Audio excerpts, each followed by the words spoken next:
Arestado ang isang lalaki matapos gumamit ng credit card na hindi naman pala kanya sa pagbili ng mamahaling smartphone. Hinala po ng pulisya, ang suspect ay kabilang sa grupo na namemeke ng mga credit card. Tinutukan po yan ni Ian Cruz. Makikita sa cellphone video nang bumalik sa counter ng isang appliance center sa isang mall sa Mandaluyong ang lalaki nagpakilalang manager ng isang telecommunications company. Bumili siya ng bagong labas sa merkado na smartphone.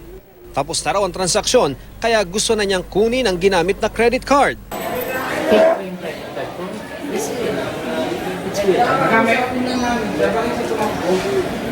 Kasi may pupuntahan. Pero hindi ibinigay sa lalaki ang credit card dahil nang i-verify daw sa bangko, hindi pala siya ang tunay na may-ari nito. Hindi na mapakali ang lalaki na riyang nagpunta sa entrada ng tindahan pero dahil may nakabantay ng gwardya, pumalik sa counter. There's no need to play. It's already been done. I know I am caught, okay? So if you're going to call the police, call the police. I don't know why they are, hinahabol nila ako for what reason. And then yung mga girl na ako. Sa susunod na video, makikitang pinoposasa na ang lalaki na kinilalang si Stephen Francis Lucena, edad 38. Agad siyang dinala ng operatiba ng PNP Anti-Cybercrime Group sa Camp Crame. Sabi ni Lucena, napulot lang niya ang walang pirmang credit card. Nakuha ko yun sa naka-envelope po, nagkakalat.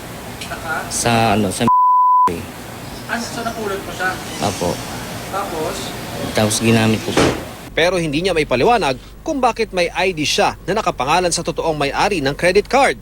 Ayon sa pulisya, posibleng miyembro umano ang suspect ng grupo ng mga namemeke ng credit card. So he assumed the identity of the person.